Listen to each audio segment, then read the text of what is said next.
Good evening, and welcome to the City of Bloomfield Hills City Commission meeting for I want to say Monday, but it's actually Wednesday instead of Tuesday, November 9th. The first item of agenda is the call to order a Pledge of Allegiance. Please stand.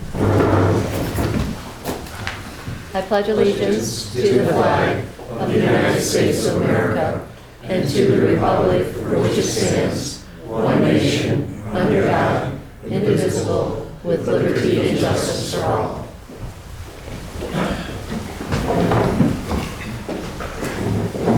Okay, second item on the agenda is the commission will consider the following appointments. Mayor and Mayor Pro Tem. Do I have any nominations? Mayor, I'd like to nominate Alex Buckley, who's been our Mayor Pro Tem, to take on the new position of being mayor. Okay. Any others? Okay, all those in favor?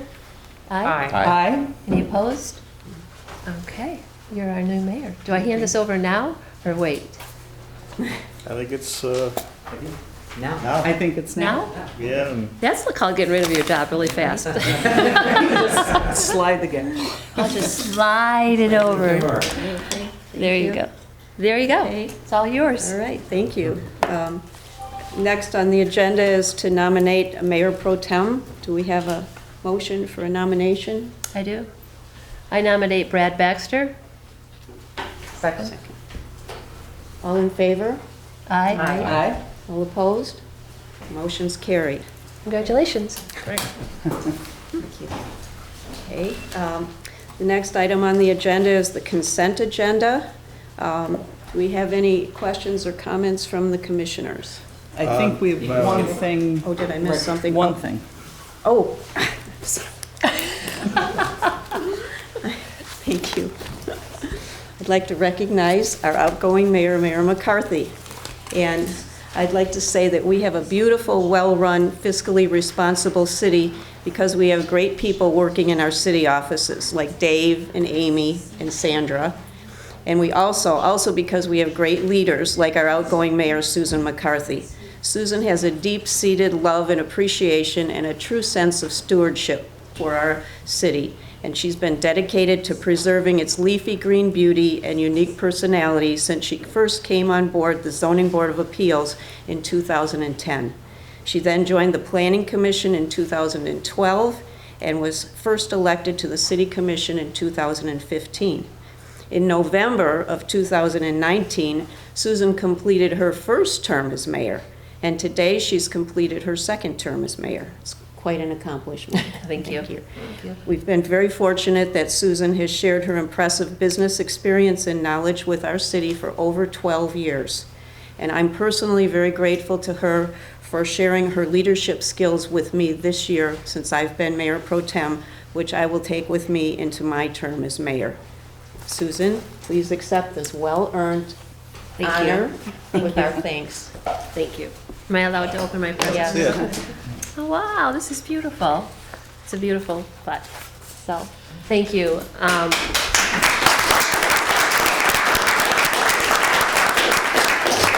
do consider it an honor and a privilege to serve the city, and I sometimes overly passionate about it, as Dave would know say, but I just want to say thank you to everybody, all the residents and the staff and the other commissioners for your support. Thank you for this year. Thank you. Thank you. Thank you. It's all yours. Now moving on to the consent agenda. Do any of the commissioners have any questions or comments? No? Okay. Well, I just had a real quick comment for Brian. I noticed that the permit applications, are they leveling off or going, it looks like they're coming down a bit from the previous. A bit. Okay. Yeah, these things keep coming in, we got a lot of new stuff coming in. Okay. So I think next month they're gonna be going back. Okay. I just had one for Sandra. You know, when I look over the expenditures, the revenue expenditures report, I'm always just looking at, because we're, what, a little over a third of our way through the budget year. So those expenditures that we're hitting like 100% or so, Are those mostly just because they're one-time hits and they're taken now? Most of them, yes. Okay. Do you get one in particular? I A couple of- think I had one in particular that kind of really scared me that came out was R&M equipment in the general fund was over 2,000, over budget by 2,000 or something. Yes, you'll see that both in the general administration department and in the public safety. But what has happened is I did a journal entry since then. It should actually been moved up to computer support and subscriptions. So overall, it's, not over the budget line. Okay, that like kind of screamed The out. wrong one when we paid it. So I did a journal entry and the department is looking fine. It's not Okay. over budget, yeah. Okay, yeah, no, and then the only other one was, yeah, I think that was the one because the other one was a R&M computer too with it for 1,300. So you're just adjusting those? Absolutely. Okay, all right. Just wanted to double check on those. That's it. Okay, does anyone who put anything in the consent agenda Amy, would you like to say anything about the boards and commissions appointments? So in December of every year, the city commission appoints, takes the recommendations of the mayor to appoint various residents or city commissioners as ex officio members on the boards and commissions. This year, Mayor Buckley will have quite a few boards to appoint to, Construction Board of Appeals, the Board of Review, and then various positions on the Planning Commission and Zoning Board. So the memo in your packet today is just to give you an advance warning of what the recommendations will be in December. In December meeting, the packet will include all of the applications from those residents and board members who will be up for appointment for your full review. Thank you. Mhm. Thank you. Are we ready for a motion? Yes, I'll make a motion to approve the consent agenda. I'll second it. All in favor? Aye. All opposed? Motion's carried. Okay. The next item on the agenda is recognition of citizens in the audience, and this is just for comments on matters that are not on the agenda. So if you have comments on an agenda item, please wait for public comments to be called under that particular item. And in any event, please raise your hand and wait to be recognized. Once recognized, please stand, state your name and your address, and your comments are limited to 3 minutes. And also, I'd just like to remind everyone to please be courteous and respectful. Please don't interrupt anyone who rightfully has the floor. Please wait to be recognized before speaking, and please don't shout out any comments from the audience. Thank you. Yes, Chris? I'm sorry. What was that? Oh. There are also copies of that hanging for. Could you say it again, please? Where's this voice coming from? It was my phone, I'm sorry. I must have Oh, pressed it okay. accidentally. I have a copy for Dirk. I have a copy for Dirk, and I have a copy for Dave as well that I gave you. So there should be a total of 7 copies of this. I've been very hard at work, as you'll see from this document that's being passed out. And I'm sorry I wasn't able to get it to you sooner, but I worked until the very last second on this. I had written a letter, I'll just read it aloud. Dear Honorable Mayor and City Commission, it is understood that decisions impacting the lifestyle of residents across the city are not hastily made by the Commission, and those who hold a position on the Bloomfield Hills City Commission are trying to serve their constituents as well as they are able with the resources that are available to them. At times, the Commission makes decisions that impact the whole city, and that is the right of the City Commission. However, that right does not negate a strong reaction to City Commission decisions and protests from the community at large. The revision to the burn ordinance limiting outdoor fires to portable burning units serves as an example of a decision that has evoked a strong negative reaction from Bloomfield Hills residents. Research of City Commission minutes show the following sequence of events leading to the burn ordinance change. July 2018, Hendrickson provided an update on open burn ordinance and the related annual permits. Chief Clayson noted his department closely monitors the burn permit requests. Commission determined the ordinance is working as currently drafted and enforced. November 2019, Beatrix Fuzekop was before the commission to request an amendment to the burn ordinance and present petition signatures in support of her position. Ms. Beatrix Fuzet-Przekop presented signatures of 27 Bloomfield Hills residents in opposition to the burning of specifically yard waste. That's how her petition read. December 10th, 2019, Commissioner Baxter inquired on the appropriate follow-up response to the residents' petition to ban leaf burning in the city. The commission stated the issue had been researched and discussed over the last few years, and there are only a handful of residents that obtain burn permits. February 2020, Ms. Beatrix Fuzet-Przekop, city resident, spoke again to the commission in opposition to burning ordinance. Ms. Shirley Porter, resident, spoke in support of the prohibition of open burning in the city. March 2020, commission further discussed the open burn ordinance, inquired how a nuisance provision may be implemented. May 2022, Ms. Beatrix Fuzet-Przekop was in attendance to speak on the burn ordinance. Ms. Alice Kelly was in attendance to speak on the burn ordinance. Per the video recording of the meeting, Mayor Pro Tem Buckley repeatedly stated that the commission could not make a decision on such an important matter concerning the entire city without all commissioners present, and that would take a month or so. And second, page 2.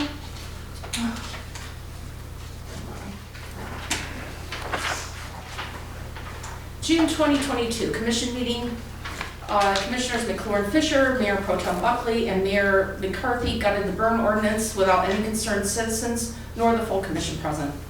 I was informed that a questionnaire was sent to a small number of residents who regularly open burn approximately 2 years ago. While the effort to gauge opinions on outdoor burning from residents is appreciated, the greater majority of residents with outdoor fire pits, fireplaces, and other built-in outdoor wood burning devices were not approached. And with the way the ordinance is currently written, they are not able to use their existing fire burning units without incurring an ordinance violation. Many existing built-in outdoor burning units were included in plans that were approved by the city. The way the ordinance is written now, the city-approved burning units can no longer be used. Outdoor fires are a part of a traditional way of life among residents, and their use is widespread in the city. As an example, the Yatsko family who lives on Endicott Lake have a large fire pit near the water. It is a family tradition to gather at the fire pit on cool summer evenings, and the grandkids call it Camp Yatsko. Under the current ordinance, this family tradition will be taken from them. Many other residents enjoy outdoor fires year-round, and many care for their forested land in this way. It is my hope that the petition signatures and those attending the commission meeting on this matter demonstrate how the majority of Bloomfield Hills citizens wish to continue to enjoy their outdoor fires and are willing to take measures to be more cognizant about smoke production. The root of this issue is smoke. 3 minutes. I'm sorry? I think 3 minutes. You know, I've been here so many times when And you the were clock here has for- run out. Yeah, I've no, got one more here. I know you don't want to hear me. I got that. No, I'm not saying that, it's just I'm almost done, please. Okay. The root of this issue is smoke. The common ground we can reach is the banning of burning high smoke producing material such as yard waste, defined as grass clippings, leaves, bushes, shrubs, and clippings from bushes and shrubs, and not allowing smoldering fires. No fire pit construction regulations are going to impact smoke production, but awareness and enforcement of a yard waste burn ban and smoke nuisance penalties will. Attached, please find 105 notarized resident signatures from throughout the city in support of banning the burning of yard waste by definition, as well as limiting burning to wood, defined as including tree debris and incidental leaves, and not allowing fires to smolder. Everyone is in agreement that they do not want smoke-filled air. The suggested language to regulate fire pits isn't necessary if the ordinance is modified to address the root of the problem, which is smoke, and is simply ban the burning of yard waste and enforcement against excessive smoke production. Thank you. Could I respond, please, Mayor? Because I did some homework on this. I'm not saying that what we have shouldn't be tweaked a little, but, you know, I'm kind of a data person. I just want to give you a little bit of information. I went and I looked up Franklin, Bloomfield Township, Orchard Lake, Rochester Hills, West Bloomfield, and Grosse Pointe Farms. Now, you can agree or disagree with what they've done, but let me tell you, there's not one community that allows you to burn what you would call tree debris. For example, Rochester Hills, no open burning, only recreational fires. They're only recreational fires. It's not like you can take a tree, for example, Franklin, they can only be 2.5 inches in diameter and 4 feet in length. You must have an operational garden hose. Bloomfield Township, an approved manufactured container for small recreational fires. Orchard Lake, no open burning at all, except for cooking in fireplaces, outdoor built-in fireplaces. Rochester Hills, only recreational fires, no open burning. An annual permit is required for a built-in, no more than 3 feet in diameter and 3 feet high, and it can't burn for any longer than 3 hours, and you can only use seasoned firewood. West Bloomfield, no burning of leaves, brush, or leaves at all unless it's for cooking. Grosse Pointe Farm, you can get a recreational annual burning permit required. If you use a metal or masonry container with a metal covering, no yard waste, and that includes tree debris. So only clean, dry firewood. So I don't think we were really out of line when we had all these petitions, and we had a number of public meetings, as you said, and to be honest, Chris, you were at those meetings, and you never raised it, because you were here for other subjects at times in those We meetings. couldn't even understand her during the May meeting. She had a face mask on and a heavy German accent. No one She's could French. understand. She was the French teacher at Or, okay, Cranbrook. she has a French accent. No one could understand. I listened to that video afterward. Okay. No one could All understand. right, but we listened to 30 residents. So we can't make any decisions tonight because it isn't actually an agenda item, and we can hear for more comments, but you can't vote on something if it's not an agenda item. That's Because fine. we had 28 or 30 people, as you say, sign against this. I would propose that we allow recreational fires. I think that was a mistake when we changed the ordinance, but we're not talking about burning your logs that came down from a windstorm. This is recreational fires that are in something like 3 feet in diameter, and it has to be seasoned firewood, and it's for something like 3 hours, like some of the other communities do. I would be totally in support of putting that on the agenda and asking our attorney to make those changes. But the idea of burning tree debris that's come down for multiple days, I don't think that's where I would personally want to go.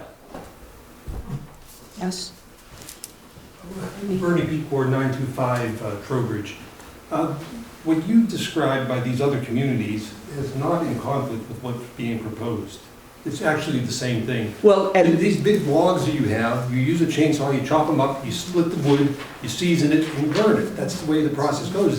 The tree debris is, not counting the leaves, is what wood is and is what you Well, and burn. we would need to specify that because some people, I think, are taking the trees that have come down and then they're burning them that same time and they're not cutting them. I mean, I think we would need to understand the size, the diameter, that it's seasoned wood.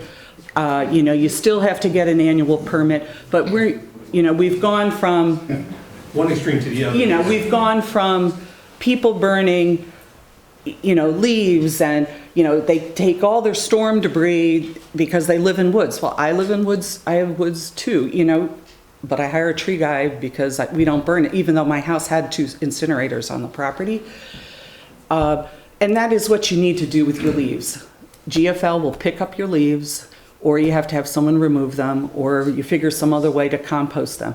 But the big trees that come down in the branches, if we agree on some process to make them seasoned and safe and for recreational fires, not for, this cleanup of your yard on an annual basis, I would be for some tweaking to the ordinance.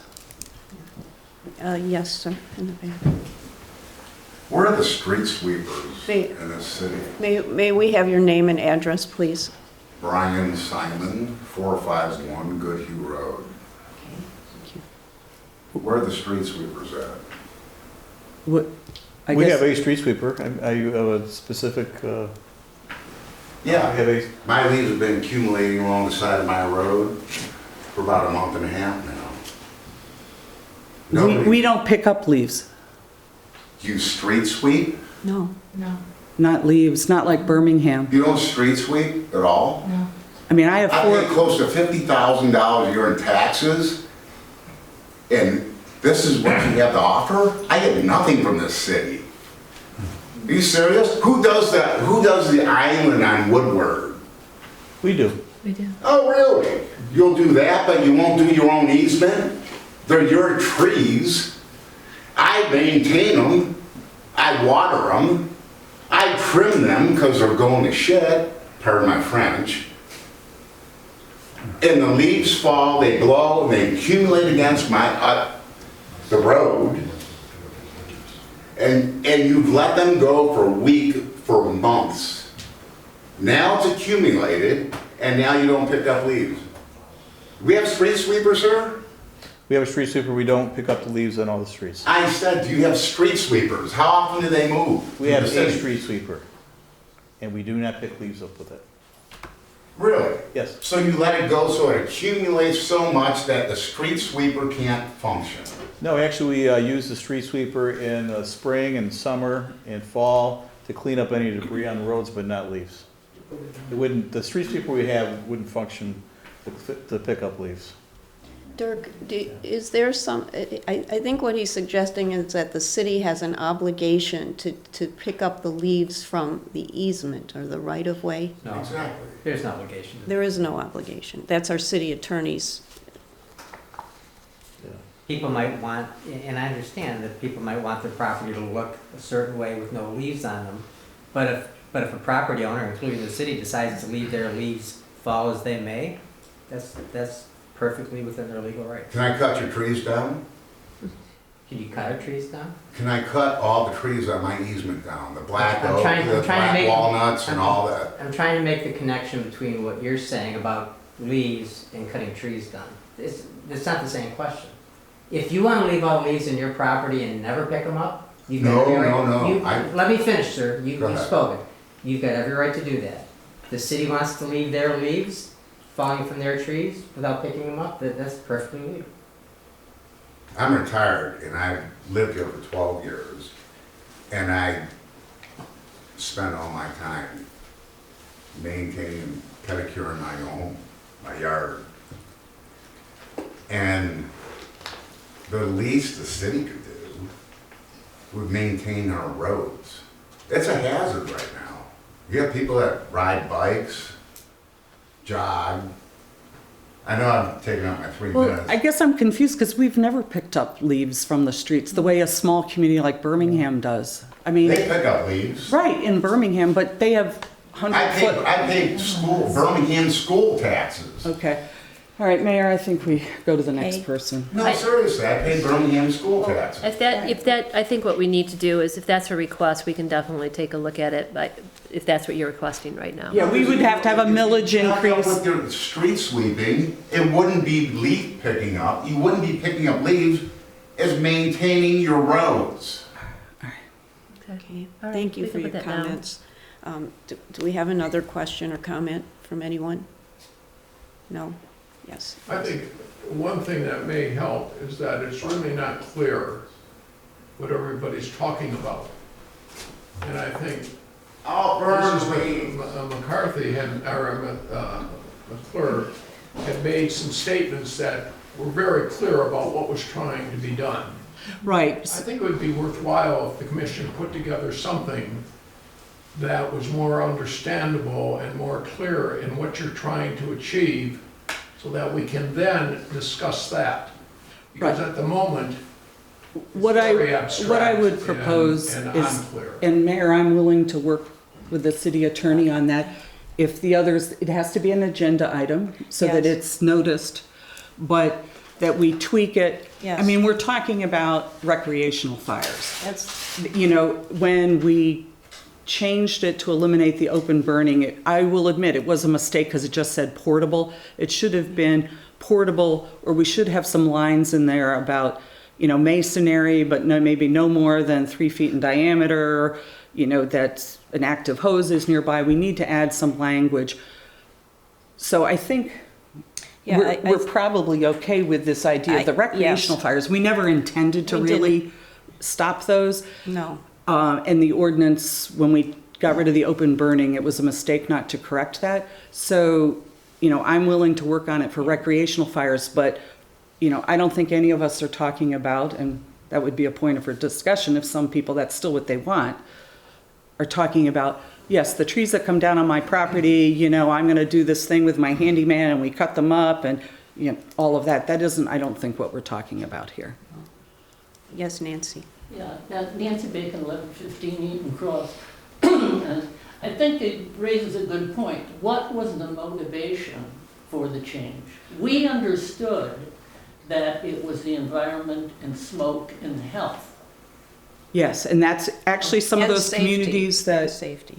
That's fine. yeah. And that's what we understood, and that's what we've been trying to address. And with the proposals that we've made, it wasn't that it's not the smoke from recreational fires, it's not the smoke from this, it's the smoke. And, we can do further studies, but I would maintain that the few of us that burn probably have less smoke than people that are using their recreational fires and their other fire pits for other things with it. And so if you want us to look at a study like that, we'll do it. No. If that's the motivation, which we understand and we agree, that's a good motivation and it's good reason. Not just that we only like recreational fires. We don't want people to clean up the fallen limbs. I think personally, and again, this would need to be an agenda item. I think the direction that everyone's willing to go, I would think, is we're talking about recreational fires, because the intent was never Yeah. to prevent someone from having a properly maintained, safe recreational fire. But I think this idea that people are clearing their lots from the debris and the storms and they're piling them, and yes, they've been pulling a permit. Some of these communities don't even allow any open flame kind of fire like that unless it's gas. So I think this is a pretty good compromise But to I'm correct a still mistake. confused. The motivation then, It was health and safety. It was health and safety, and also the open burning in an open, without a container around it, it could spread, the wind could pick up it's we've all of never that. had an incident. No, but that's what we wanted to prevent. We did have a few residents, it was Yeah. health and safety, but we did have a few residents that were clearing their lots, burning their leaves in no contained area, just the back of their yard. We I'm did. sorry, I wasn't very clear. Yeah. The point that you were making is that there could be fire and then problems with that. Right, Have because, we ever yeah. had an incident in Bloomfield Hills with fire from an open burn? I believe on the record you said no at the last meeting.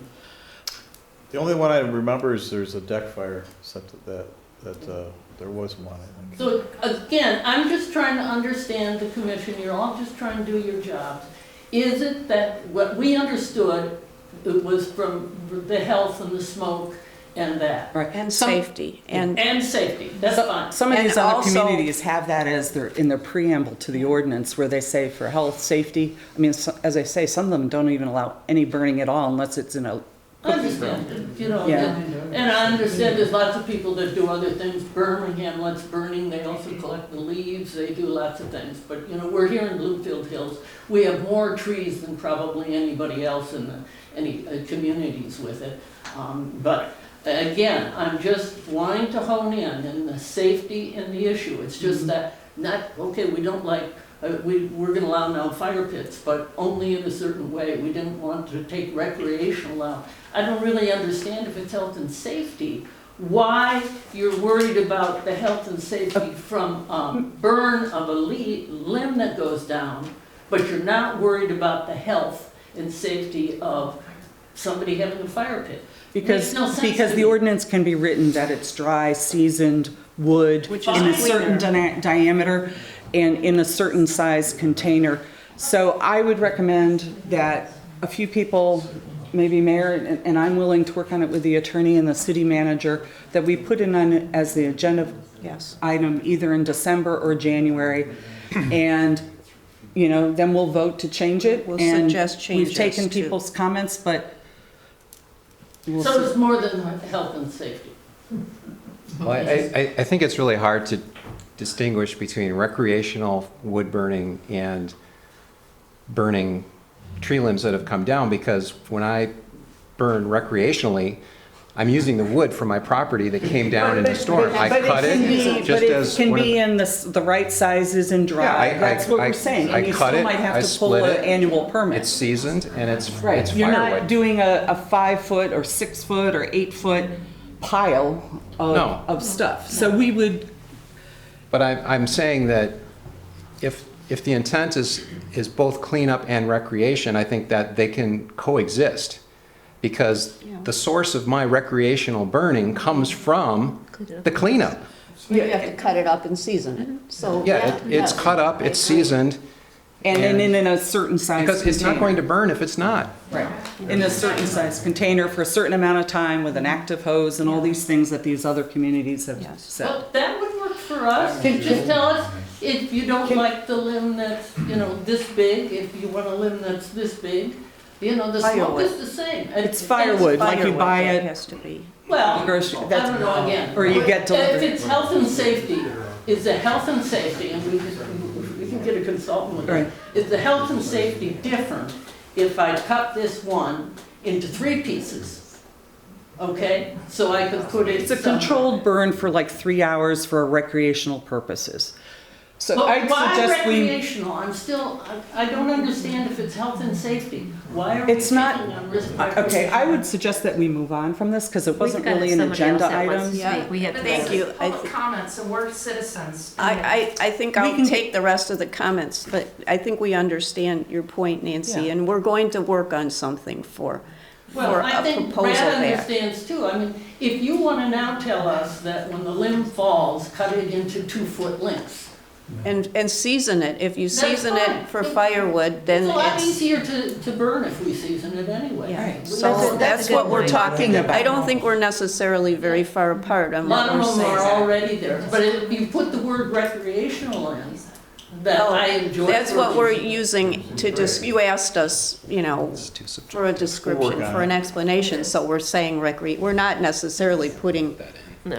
it into the ordinance, I'm not Okay. sure. Because then I think we can work with you, because our fire isn't gonna do any different, and if you want us to cut it into smaller pieces, we Okay. can do it. I think it's just a penalty if you say, oh, only make them 1 foot long. I mean, then that's just, Yeah. I Okay. don't- maybe Thank then, you. because you're really annoyed at us, we've taken a lot of time, viewers, so. Anyway, so where do we go from here? Are we just Well- gonna see something from you, or are we gonna get to comment? So what we've We will, Well, maybe their We will- comments should be in writing and sent in. we will put something on a future agenda. We're going, as you can see, our city attorney is taking notes. We're going to be putting together something to propose back, and it will be noticed, so everyone will have an opportunity to come and to speak their mind again.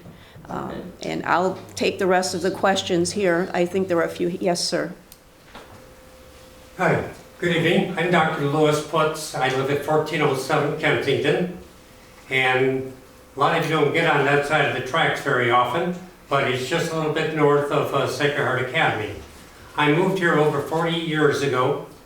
We and my wife and my children have enjoyed living here. We love this forested city, this hilly city.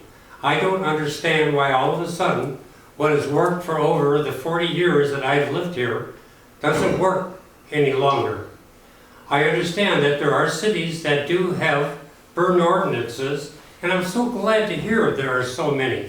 So why don't people move there rather than move here and try and change what we've enjoyed for 40 years? I don't know if you've ever been down Kensington. Probably most of you don't. You stay on the other side of Woodward. But if They you all do, live on your side of you'll Woodward. see my, Yeah, half my of the property. commission It's lives very, on your very side. wooded. It's extremely wooded. And you know why I do that? So it'll clean the air. You know what has to clean the air? It has to clean the air of all these maintenance guys that are going around that are running all these diesel and gas polluting machines, and they have a lot of toxins in the air which the trees can't clean.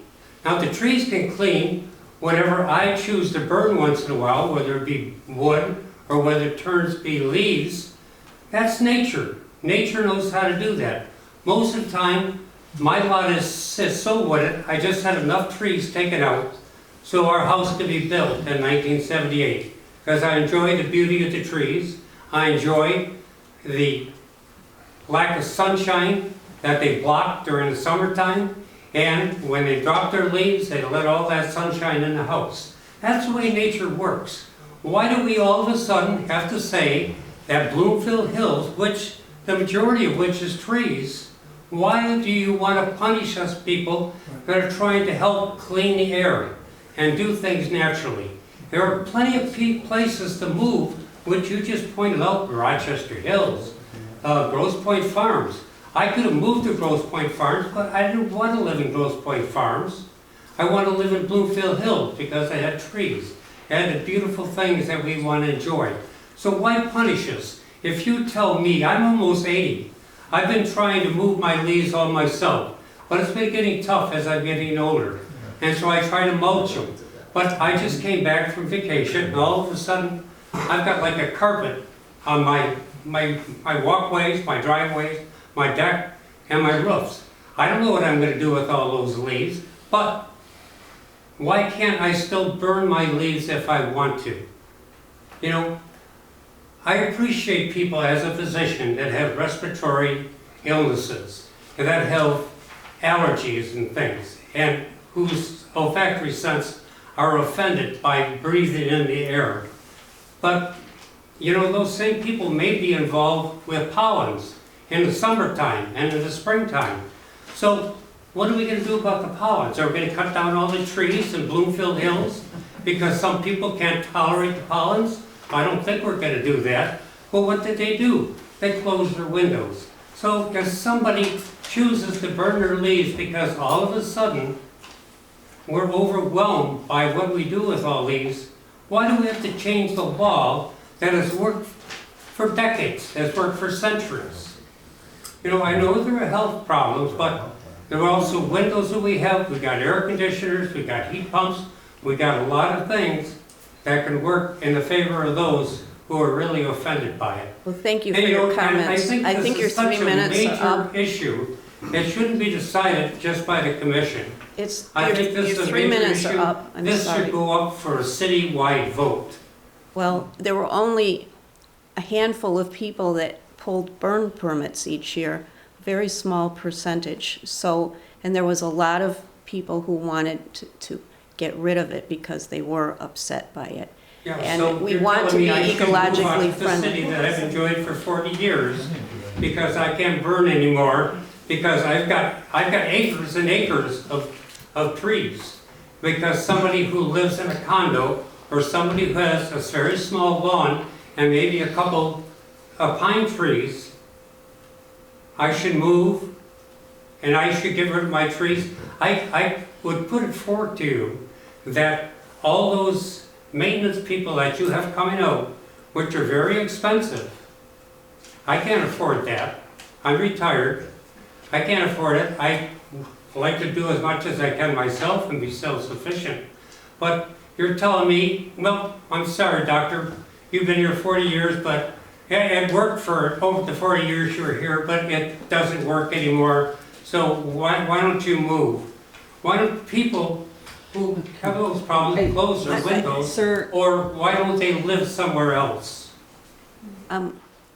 Like I said, we appreciate your You comments. have to talk a little bit louder. As I'm getting older, a lot of We things are- appreciate your comments. And like I said, we are going to look into this. We will be putting it on a future agenda item, as a future agenda item, but we can't make any decisions tonight. And frankly, the issue that you're talking about was already decided quite a while ago, after 2 meetings that were noticed. So, but we're, like I said, what we're talking about tonight, which is the recreational type burning in a burning pit or an outdoor fireplace, that's what we're discussing, and that's what we're considering now.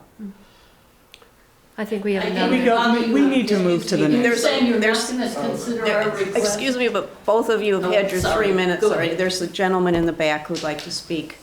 My name is Bob Ufer. I've lived at 120 Lowell Court for 26 years. If you check your permit registrations, I've drawn permits for virtually 26 years. I regularly have fires, and I've got a large wooded area, the Rouge River, I'm fortunate enough to runs right through my backyard. That also brings wood in to the area. I've got to clean it out because I got 2 dam structures. So I clean those out, I dry them out, I collect the wood, and I maintain the condition of the forest so that it is in a more healthy state. No one has ever objected to my doing this for 26 years. I would caution you, as you revise the statute, don't get too detailed that, you know, of this, that, and the other thing. Recreational is a very ambiguous term.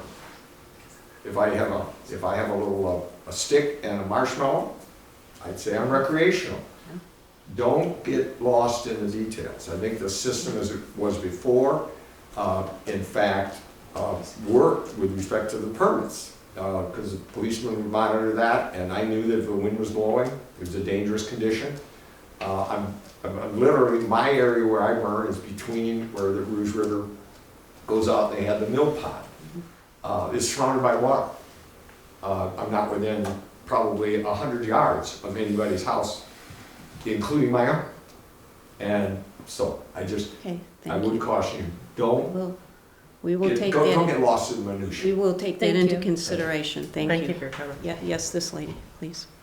My name is Dr. Stella Evangelista. I live on 4583 Lasser Road. We've lived there for 50 years. I raised my 6 children there. And we burn leaves, not leaves, twigs or some leaves, every now and then. We don't do it, I mean, we're busy, we don't do it all the time, but we do it when we need to. And we've gotten permits, never had any complaints. And now one person complains and the whole ordinance is gonna change. That is not fair. We've been there 50 years, nothing has happened. I don't think anybody had any problems, I'm sure. Nobody, except now, one person complained. I think there were 28 people that signed her. 28 people signed. How many people signed with us? 105. 105. Give me a break. But your petition doesn't ask about the burning of yard waste. In fact, Yes, it you does. acknowledge. It's very specific. You acknowledged, from what I read, you acknowledged that the people don't want to burn yard waste. They want to We burn. support the ban. I mean, and this We is all support the suggested ban. language. You know, I'm doing my best here. I had people come to me and ask me to help. I thought if we tried to do a petition, at least try to find some type of compromise. This is only suggested language. This isn't like, this is exactly what we want, it's the way we want it written. This was me doing my best to try to show to the commission that the majority would like to continue to enjoy their property as they have traditionally been able to. And Chris, that's what we're trying to take into consideration. Thank you. And come back with something That's wonderful, thank you. to come back with. I just want to make a comment. I would say that, you know, we have had, I don't know, there was probably 27 burn permits a year or something, right? Yeah. So we had a confined group that came to us every year and wanted to do burn permits. We did have one group of residents because we did have one resident who was burning in a more, I want to say more condensed area, like didn't have over an acre of property, he was smaller, you know, and it was just burning and uncontrolled. So, you know, there was a lot of concern from that, but I think we've heard everybody loud and clear over the last couple of months. This is how I personally feel. We've heard all of you loud and clear. We have to find some type of compromise that is something for all of us. I personally am like Commissioner Baxter. I'll be the first to admit, I cut up my yard. My husband loves his chainsaw. We cut our logs up, we cure it, and that's how we do our wood, right? This is Michigan. Yeah. This is what Michigan is all about. Thank you. I will personally say, I love the smell of, from a distance of smelling a fire. I'm like, oh, it's just Michigan. But we do have concerns from the other side. So I think what we're trying to say here is thank you for coming. Thank you for voicing your opinion. Thank you for being from all parts of the city. Thank you for not just being from the Trowbridge area, nothing against the Trowbridge people. But I think that what we need to do, we've heard loud and clear, we need to work with our city attorney, Dirk, and we need to amend our ordinance, I think we do, to find some type of medium here where we can do some type of burning that we've been used to for, as people say, for 40 years, but also have it be controlled. I think it should be a controlled, I really do feel very strongly about it being controlled. I'll be honest with you, I just one personal note that said, you know, in my small little burning pit that we have, and my husband and I use, it's a little container that, you know, from Costco. And it wasn't until Commissioner McClure said last week when she said, I have a shingle roof. And I just went, my neighbor has a shingle roof. I mean, I never even thought about that until she brought that up. And I came home and I told my husband, no more burning. I'm like, I didn't even think about the neighbors. So that kind of brought it to my attention. But I do think that we're all here. We hear you. Please don't think we're not hearing you. We can't decide it tonight. Dirk, we need to work with you. And I think Commissioner McClure and Mayor Buckley have both said that they'd work with you. The other commissioners will weigh in on it. And I think at the next city agenda meeting, we'll have a revised ordinance that you guys would all be able to take a look at. Does that work? Yes. Great. Okay. All right. Thank you again. Thank you. Thank you.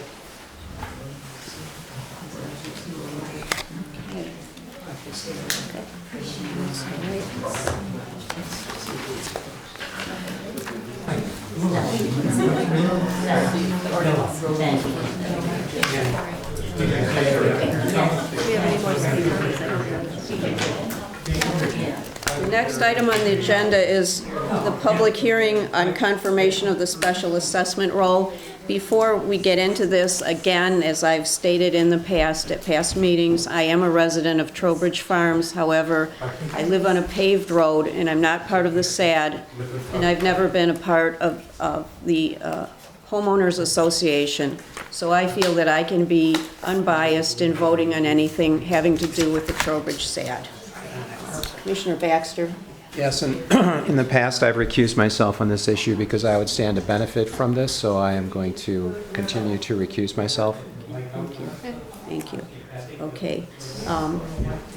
Jamie? Okay. Would you like to open the public hearing first? Oh, I thought I did that after. Yeah, you have to. Don't I do it after he speaks? Generally, yes. Jamie will give his presentation when he's And finished, then I then will. he'll open the public hearing, and then he'll keep speak and then close it. Sorry. Good evening, everyone. Jamie Burton with Hull, Roth, and Clark. Liam Michaels is also here. We're heading down the home stretch here for the Trowbridge Farms chip sealing program. Tonight, you will have a brief presentation. You'll have a public hearing on the special assessment roll, and upon satisfaction of that, if this board so determines, then pass Resolution 5, which is in your packets, to move the project forward. I'm not going to spend a ton of time. We're all very familiar with the project, but highlighted in green is the subdivision and roads that are proposed for chip sealing. The scope is generally to grade, adjust all structures, do some additional base work on Canterbury, fix some drainage work, trim trees, not retire, remove any of them, soil erosion maintenance, traffic restoration, and then come back in year 3 and do a third application. So there's 2 applications in 2023 and then a third application in 2026. Just a consistent reminder, this is not a full road reconstruction with drainage improvements. This is more of a surface application. We've been working on this for 20 years. So where do we currently stand? The total estimated project costs are $660,600, round numbers. This is after negotiating with the low successful bidder. If you remember, there's only one. There were some discrepancies which we've worked our way through on scheduling to save some additional money. Obviously, we always carry around 10% contingencies for the unknown. And then our costs for bidding and permitting, which are under the original budget, construction engineering is split, generally speaking, between us and some of efforts of the DPW. We do have a partnership hybrid, which you'll hear more about when we present the construction engineering proposal. And then there's just, the role, legal, financing, other items are out there. A previous meeting, the city had increased their contribution to $156,000, so the total SAD is 504. There's 46 properties in the district, but we use a declining curve methodology that is implemented by the Road Commission for Oakland County, which generally says that if you have more frontage on your parcel, you have more benefit by doing the road project, but it doesn't increase one for one. It kind of slows down over time, so it kind of keeps everybody between, if you're less than the average, you're kind of 1, because everyone uses it about the same. So generally speaking, it limits things between 1 and 1.3. In this case, because they're all quite large lots, everyone is between 1 and 1.19 units of benefit. So do the math, unit of benefit is $10,690 per unit of benefit. Those assessment roll has been made available at City Hall for the last few weeks, and so we're here to hear it out, work through resolution number 5, which is to confirm the roll. At a future city commission meeting, we will talk about the actual award of the construction contract to highway maintenance, our proposal for construction engineering services, but none of that was time sensitive, considering 1, to get through this meeting first, and number 2 is that the construction won't start until 2023. The contractor has held those unit prices, so we can go through this process in a very methodical order. And so we're here tonight to hear any questions or comments of me from the commission, and then obviously the public hearing comments directed through the mayor. I will stand up here and take any questions that the commission would like me to answer, but we're really here to hear from the public and testimony on the assessment roll. So I'll take any questions from you guys. Do any of the open a public commissioners? hearing. Not yet, not yet. Do any of the commissioners have any questions or comments for Jamie? Okay, all right, so. I'm sorry, just one. No more price increases, right? Like, this is a done deal. Like, they're not getting in the middle of this thing and they're gonna go, oh, sorry. So we have a bid with a hold period on the prices within the bid. We will execute a contract, hopefully before the end of this year, to lock them in for spring. And then then the pricing stays the same. This is a unit price bid. If we add, and that's why we have contingencies. If we add 10 square feet more surface, we pay it. Same thing if we lose 10 feet of surface, we don't pay it. So the price is variable as it goes, but we have the contingencies in this. And once this roll is set, the total with your contribution, the 660 is fixed. And we do everything in our power to make sure the contingency absorb any of those little minor things. But the contract with the contractor is set and will be set upon this board authorizing the award, which we hope to do in December. Okay, so that none of the roads grow within Trowbridge, we don't think they will. But if it stays, let's just 5 miles that we're paving or whatever, that's what we. Every single quantity in the bid will be exactly what the bid is, no contingencies. All right, right. It's fixed price, variable quantities, and that's why we have the contingencies. And if we want to do a little bit more work, because it's the right thing to do, right, then that gives us the flexibility to do that without significant change orders or problems. Okay, and then just the timeline on getting it done, making sure it's getting done, not delayed. Is there a start and end date? So we bid it to start essentially, we bid it with 2 opportunities. One to try to get it done this year, and one to start in April. I think and I don't remember the end date, but it's summer. Yeah, I think it's July. July 1. There is an end date. We have an end date that will be part of the contract that the contractor will have to do with damages if he doesn't deliver on time. And I think it's July 1 to make sure that gets done early in the year. But we also have to watch weather. We have to get the materials. So it's going to have to be after the frost break, right? Correct. Yep. Okay. After the frost breaks and after the road settles down from the winter and, right. and the work is done. The reason why we're going to probably bring the contract to you in December, again, providing everything goes well tonight, is so that he can lock in those materials. He knows he has a contract. He knows he has a start date. Right? So that because that's the number one problem we have in any of our construction right now, and as many of you know, it's delivered. We're on concrete rations right now, so if you want to do concrete work, you gotta wait in line, and they're only giving so much per contractor right now. So things happen, but that would be, we're trying to avoid all that with an early contract and get the thing started, right away. Any other questions or comments from the commissioners? Okay, all right, I am opening the public meeting, the public hearing at 8:23 PM. Do we have any? Yes, sir. I have a question, Jamie. Could you zip back a couple slides to where you talk about how you allocate the cost? Yep. Yes, frontage of a declining curve method. That I think is blatantly unfair, because there is at least one piece of property in our association that has no frontage on any road. There's another that has very small frontage on the road, and there's others that are pie-shaped where the widest part is on the road. That does not take into consideration the number of cars in each household that will be using the roads. This makes no sense, because it is not based on usage, it's based on an artificial measurement of frontage. Frontage has nothing to do with usage. And it is usage that's going to have impact on the road itself from the standpoint of the advantage to the user, assuming they like chip sealing, or the disadvantage if they don't like chip sealing.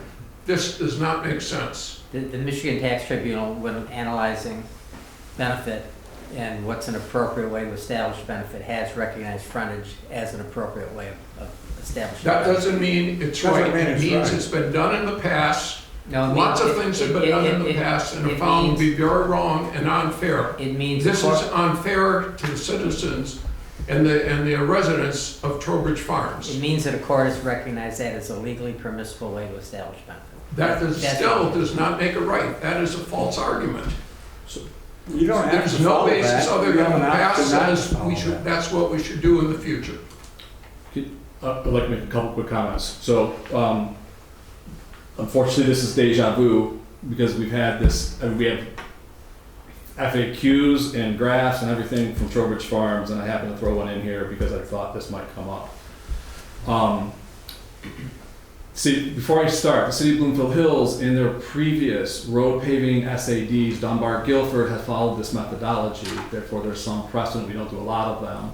When Country Club in Pembroke came before and asked for petitions, we followed this exact methodology. It's being used extensively by the Road Commissioner for Oakland County.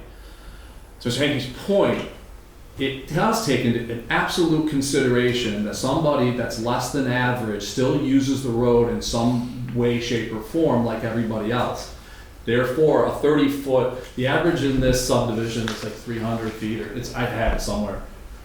So that's the average lot width is, I can look it up. Let's say it's 300 feet. So if you were 30 feet and you're going on pure frontage, then you would be 1/10 of that, but you're not using the road 1/10 like everybody else is. You're still using it in a similar method. So this methodology takes into consideration that everybody uses it in a similar fashion by not letting people drop too far below 1. Unless you're on a corner and there's not being a special assessed for the other road, there's some quirks in there. In addition to that, it recognizes that if you're triple the length, the average is 300 and you're 900, you're not getting 3 times the benefit of it. You're still one single family home.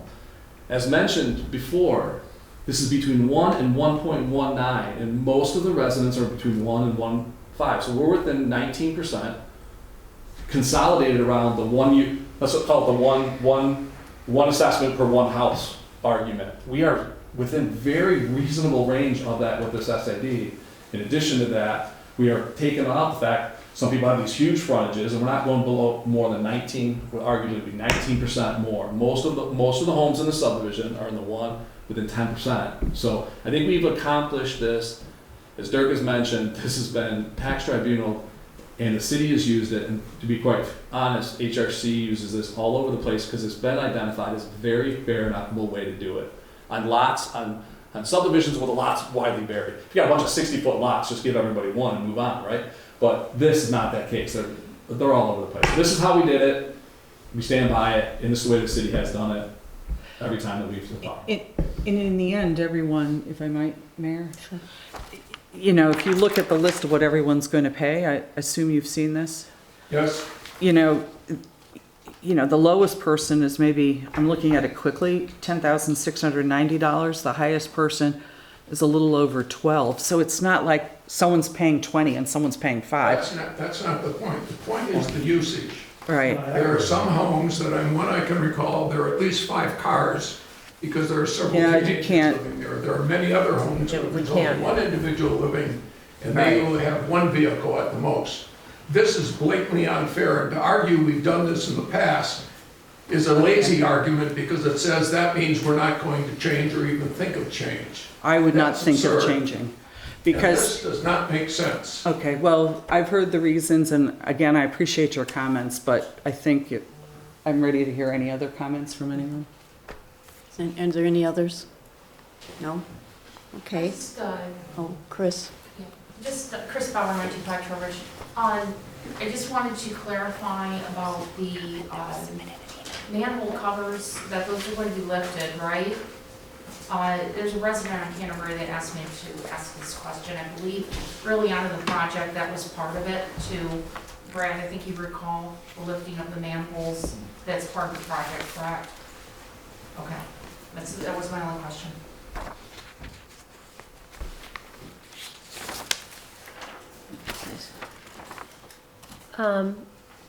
It's too late for I just this. have a question. I mean, was this explained to the homeowners when they got when they were asked to sign the petition of how this was What? going to be done? I'm sorry, what was the question? What How was it- explained? How it was going to be divided up? How? Yes, that there is a unit amount applied to each parcel. They're not all the same, and that was shared with them at the time of signing, yes, it's on the petition form. Okay, It shows their unit of value. okay, so the people who signed the petition knew about that it was per unit? Yes, and it's listed right next to their entry. What they did not know about was the increase that everyone is facing right now, which is what, Chris? Another $1,000 or so per Approximately. household. How many It more came in increases higher, are we that's going to have before you put before they put the chip Well, sealing that's roll why, on? that's why I asked the question just now, just a few minutes ago, and I said, we're not gonna have any more price increases, right? And we That won't. means they're going to absorb the cost. And we Which also, means then they will be cutting the quality to make sure they make No, the profit no. that they're after. No, no, last month, I we, presume you don't run a business then. yes, I do. Well, then I But, no, sir, suspect you don't just a run that kind of second, just a business. second. Last month, I really we wish agreed- people would be more civil. I'm really Yeah. getting frustrated with this. We're and arguing a point that's very important. We're talking about $10,000 a But- household. What is there, 50 households or $600,000? Right. This isn't a question of civility, it's a question of But, arguing your no, point. it's not just you, but we've had Should we these. talk quietly? No, I would really, this community has a history of people being civil to each other. And we've had a lot of meetings in the past few months, and it's really discouraging to me. I mean, we're allowed to disagree. That's democracy. We should be disagreeing, but the insults and sometimes the laughter in the background, and it gets me riled up then too, which isn't beneficial. So I just think people need to lower the temperature, and we all need to be more polite. And I'll put myself in that same category. It's just, we're volunteers here, and we get paid $30 a month. The city, in Not this even. particular issue, or $30 a year. So we're all doing it because we want to benefit our And I community. think that's very commendable. And you can disagree with us. Again, that's democracy. But these meetings lately have not been what I like. And we've had some years where we've had no disagreements in any meetings. And lately we've had, I just want people to be civil with each other, and the insults and well, why did I live here? And, it's just, I don't think not, you are insulting. well, anyway. But I'll tell you what I don't like, is paying $10,000 for something I don't think is necessary, which will be probably And that's decrease our where we're property allowed to values because disagree, we're going and we from will gravel take. to looking like a road of suburban western Troy. Right. So I think we can argue forcefully about our position. Right, and we will take a vote and make some decisions, and that's why you elect us. I will say, if you don't know, maybe, I don't remember, we did approve the city is kicking in more money also. Yeah, when the price increased, That doesn't mean we like it anymore. Yeah, I know. It just means Well, the the cost is going up, and I think that's great the city is doing that. Right. But Anyway. I certainly, as a citizen of the city, don't want to be paying for someone else's roads at some point in the future and so on, although that obviously takes place. Thank you. But the point is, this is something that a number of people do not want. Prices going up, which was not mentioned before we signed the petition, if we signed it. We don't know if it's gonna be going up anymore. Jamie is saying it is. It's not going up. So where's the cost going to come from? Are they going to eat the cost, which means it's going into their profit? What does that do to the way they manage the project then? Jamie, will you? I'll just reiterate. So Yeah. the contract, this was an open bid with a specific time frame to bid of next fiscal year. So they bid their unit prices, and the contractor has agreed to hold those. Even through the 4 months of bidding to now, they've agreed to hold those unit prices. So typically, we would see someone come back, oh, I can't hold them, right, if they were concerned. So we will sign a contract with those unit prices before the end of the year, provided we keep moving forward this meeting and the next meeting. There's contingencies in there. The unit prices will not change, and our job and that of the DPW and the city administration staff, and we partner on the DPW, is to make sure that they live up to their full quality that is per the specifications in this project. So I don't think we're gonna get anything less than what was bid, and and we're gonna sign a contract, and those are the unit prices, and we have a really great attorney who will help us fight that if there becomes a problem. I'm not saying there won't be some add-ons or some quantity adjustments or some things that happen as soon as you open a road. That's why we carry contingencies for those items. I feel pretty comfortable that this is where we're going to be, because we are also going to finance it and move forward. That's why we're here. If we weren't, we'd have bigger numbers. We don't. This is where we're at. I feel pretty good about it.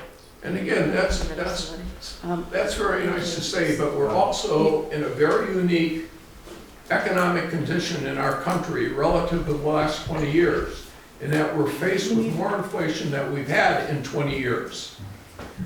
What's to say inflation is not going to continue to the point of where these people have to put the road down, and even though they've come within a fixed cost, their costs will have gone up. Well, that's why Which means someone is going to be penalized somewhere in the quality because they can't afford to do things at a loss. Thank you. I think your 3 minutes are up. May I speak with that gentleman there, please? My name is Dr. David Sperlin, under the 1301 Trowbridge, and I would like to agree with you. I think that the mood has been a whole lot different, not only in these meetings, but in the country, and we do need to lower the temperature. Right. But I think the temperature rises because when you feel like you're being disenfranchised, and I feel as being a resident of Trowbridge that we've been kind of unrecognized. First of all, the whole burning situation, 21 people versus 150 people or something like that. I was at the meeting when the one French lady spoke about the one neighbor. We're talking about one person and one person, not a whole community. So we felt disenfranchised. I think that changes the mood of the people. I don't burn at all. I'm just here to support my neighbors. Yeah. So with that said though, the roads, I didn't want the roads changed at all. I moved there recently because I like the dirt roads. So to say, oh, we're gonna change the roads and it's gonna cost you roughly $11,000. Wait a minute, it was like that for so many years. Why can't we just maintain the roads much better?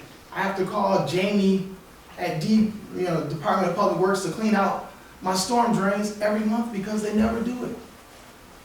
It would seem that for the amount of money that we're spending in taxes, that we could get, I don't necessarily agree with the gentleman who was here earlier about his leaves, but it would seem that we would get a little bit more. And for some reason, it does feel like, and living on the east side of Woodward in Trowbridge, that we've been neglected. So I think that if I because we may- feel neglected, that's why our temperature. Two of the is so commissioners live in Trowbridge. I live in, two of us You know, live in there's other parts of And the they city that recuse don't. themselves of everything like they should. I know. I didn't Brandon, recuse and I know- myself. Well, I'm just, for the most part, but well, your road is already paved. So, but what I'm saying is, for the most part, the point I'm trying to make is, when people feel disenfranchised, that's when the temperature goes up. And the people who are in power many times feel like, oh, well, why is everybody so angry? I think people become angry because you feel disenfranchised.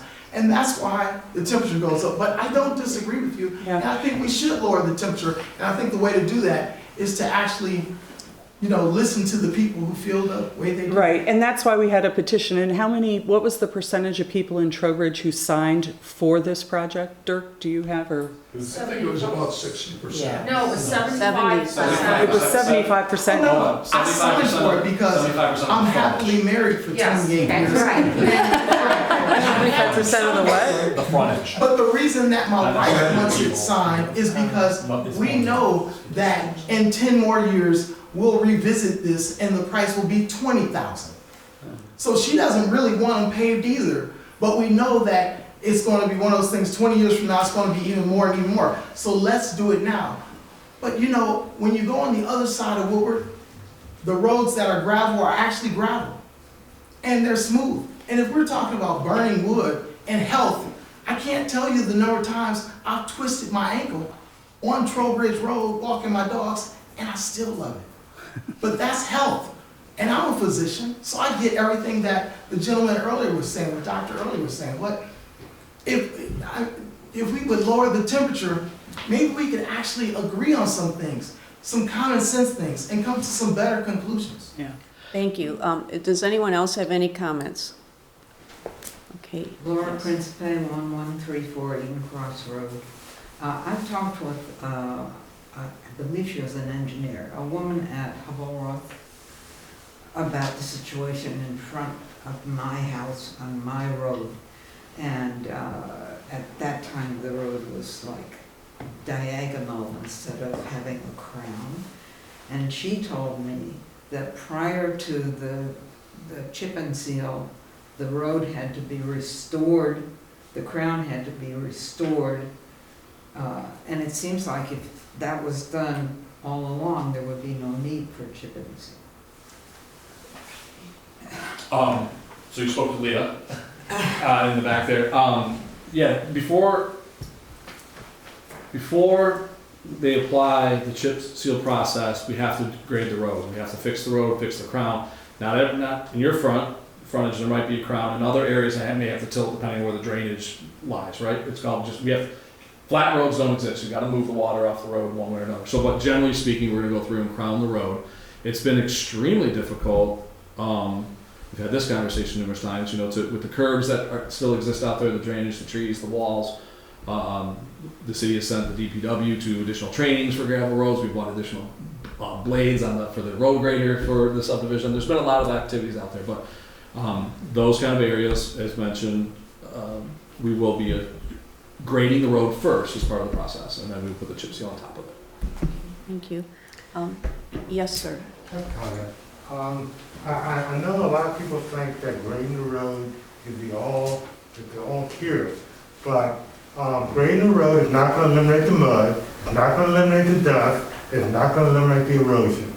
I mean, if you look at Canterbury Hill, if you graded that, you just have a bigger ditch on the right side, or the left side, or maybe both sides. Grading might help a lot, but it's not the answer of having a paved road. Thank you. Is there any other comments? Amy? I just want to make one comment to the crowd. We hear, first of all, I want to tell you, we really do like it when people come and voice their opinion, because it helps us. It's hard for us when going back to the whole burning thing, we had one person in the audience coming and talking to us. We didn't have everybody else in front of us. Now we're coming here. A lot of this on the road, we had Miss Bauer, who was, how many times did she have to attend a meeting on her own, and we only heard her voice and the 70s 76% of the people who did it. So it's, although, and for that reason, the process to go through this, as Dirk and Jamie know, this is not an easy one, we talk about it 1 month and then we decide on it. This is what, a 4 or 5 month process that we've been going through to do this. I mean, I think, Jamie, when was the first time we started talking about this, if I'm not mistaken, last February? It's been a year. Longer? This is like the second day on the job at Bloomfield Hills, so 20-some years we've been. Well, that was, no, I mean. The chip seal process has been about 6 to 8, 9 months in conversation and then action. Yeah. In the last 4 So, it's difficult for us right now because our process is if we just needed a majority, which is what we were given by Ms. Bauer, is majority signatures. So we're down this path with the chip seal process. Unfortunately, we are where we are. And so, again, thank you for coming and saying it, but it's like we need people to start stepping up sooner and talking to us so that we hear in the voice of everybody. But at this point, I don't know that we would want to change the direction we're going in. Unless someone else has a different idea. Now, do we go out of the open meeting then? Well, there's still one more. Amy, we received this letter. We've already spoken to you, I'm sorry. Pardon me? But we have one letter. I have an important economic question about the chip sealing, and I think this goes to Dave. How long will two questions, Dave. How long will the assessment be? That is, over how many years? 7 years. And what happens then? What happens, is the assessment against the property or against the owners of the property? Because if the owners move, that means they have to pay it off. So that means if we sell our property, we have to tell someone we're selling it to that there's a special assessment that they're gonna have to continue paying if the 7 years are not up. Yes. Yes. Okay. Yeah. Thank you. Then I think it would be worthwhile to have a new petition with all of that explained, with the new costs that we will incur. Because I don't think everyone is aware necessarily of the additional $1,000 or more that each of us will be facing. That's why we're having this meeting. Pardon me? That's why we're having this meeting. Hey, Yeah. he's bringing it up. But there are also 52 households, and I don't think they're all represented here. Jamie, didn't they receive the notice of the additional money? So we've talked about it at not the necessity meeting, we talked about it to set this meeting. And then I believe letters went out to all the residents. Did they have their exact? It had the roll. They had the roll attached to it, so everyone was aware of this, was notified of this meeting and their assessment roll and their assessment. Amy, we received a letter from, is this an email that we received from a resident? That was an email. I received a phone call from a resident in Trowbridge who wished to communicate to the city commission via email. He sent me an email and I had expressed that I would forward it to the commission. Should we read it into the record? I believe so, yes. It says to Amy Burton, City Clerk of Bloomfield Hills, chip seal, public hearing November 9th, 2022, to whom it may concern, and is from Chad Hunt of 200 Canterbury Road, Bloomfield Hills, Michigan. To whom it may concern, my household is firmly against the application of chip seal in our neighborhood. My background is commercial construction, and I have seen time and time again chip seal fail, resulting in vehicle damage. With our Michigan winters, a chip seal application is not an ideal solution. So, I mean, I'm a little concerned here. We're spending how much money, Dave? The city? $156,000 on this. I mean, and we're gonna not make people happy. Well, 75% signed the petition.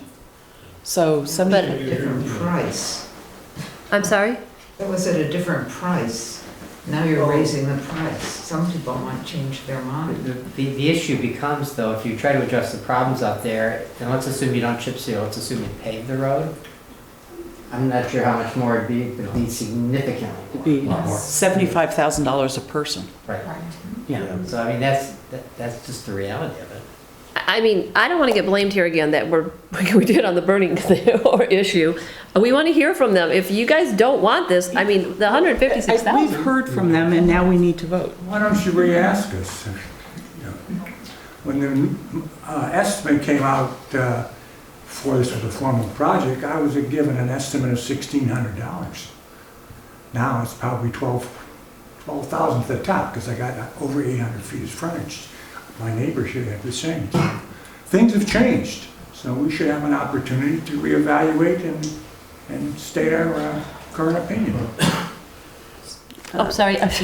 Bernie? I'm Bernie, P4925. I mean, the process is set up, it's not a consensus where everybody has to agree. I mean, as it is, it's the rules are stated as being, you have to be of a threshold of 60%. I think 76 or 77% is way above that. Things have changed, but people were notified again of the changes, and I think if you keep going and going, the price is just going to go up, and you're never going to do anything.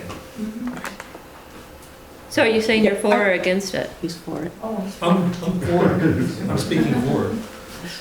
I will say that I am for it.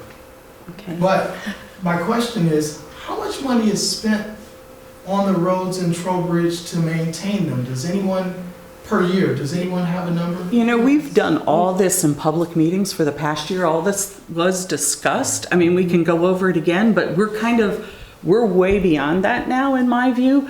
And that when the public hearing is over, the 5 of us or 4 of us, since the one commissioner has recused himself since he lives, you know, we're going to take a vote. But all these things were discussed all along the way. The $1,600 was mentioned without I just the asked actual. the question. Yeah. You know, this is what we were talking about Right. being disenfranchised. I'm sorry, I'm not able to come to every meeting, but I did vote for it. I'm just asking a simple question. Do you not have the answer? Yes, and that was part of Okay, what is the number? It's approximately 20,000 a year. Thank you. Right, yeah, so it Okay, was, thank you. okay. Are there any other comments? Yes? Yes, I want to speak to Chad Hunt's comment, and I also want to speak to the price increase and the city contribution, which was communicated to the neighborhood and all those affected. And everyone, for the most part, seemed to be fine with that. I spoke to Chad Hunt about his concerns about the integrity of this application. I think they're unfounded. This started with me reading an article in the Birmingham Bloomfield Eagle about the Birmingham roads and what they were doing and how they were approaching that. They had mentioned this Cape Seal product, and which is double chip seal, as we know. I spoke to their engineers. They connected me with the contractor, and he's been double chip sealing Birmingham roads for decades, and they've held up very well. And there's other examples. There's some in Troy that have lasted 20 to 30 years. So I understand the apprehension because we haven't done it in the city yet, but I've been assured that this product has a long life with proper maintenance. And so while Chad Hunt has his concerns, I did specifically speak to him, and I told him the same thing. So I don't know how much basis in fact his comments have. That's all I have. Thank you. Are there any other comments? Okay, it is 8:51 and I'm closing the public meeting right now. And I'm requesting the commissioners, would anyone like to make a motion with respect to motion? Resolution number 5. I'll make a motion. Look, it's obviously one of these things, again, not everyone's happy, but because we had over 75% of the people were in favor and signed the petition, and they have been noticed subsequently of what the actual pricing is, I think we're being reasonable in approving this. This has been a long haul for the citizens, that live in the Trowbridge area. As HRC has said, it's taken over 20 years to get to this kind of compromise between dirt and asphalt. So I'd make a motion to approve resolution number 5, confirming the special assessment role for the chip sealing project on certain Trowbridge Farm subdivision roads. We have a second? Second? I'll second it. Okay, thank you. All in favor? Aye. Aye. Aye. All opposed? Okay, the motion is carried. Okay, The next item on the agenda is a presentation from Plant Moran on the fiscal 2021-2022 audited financial statements.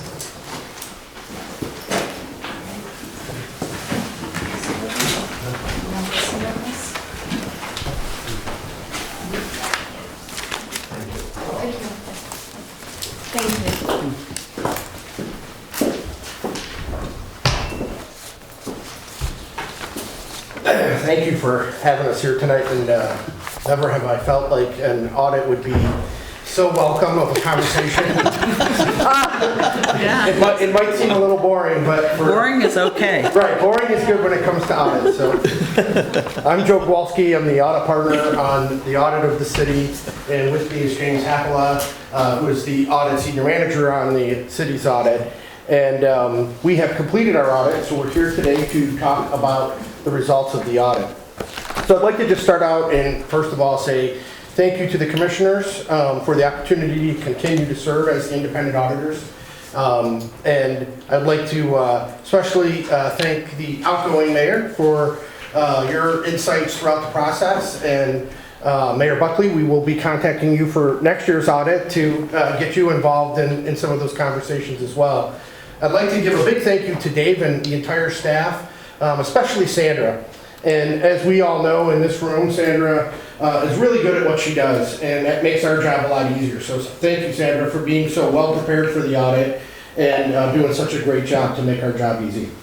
I'm going to spend just a couple minutes. After such a long thing, I'm going to give you the Reader's Digest version.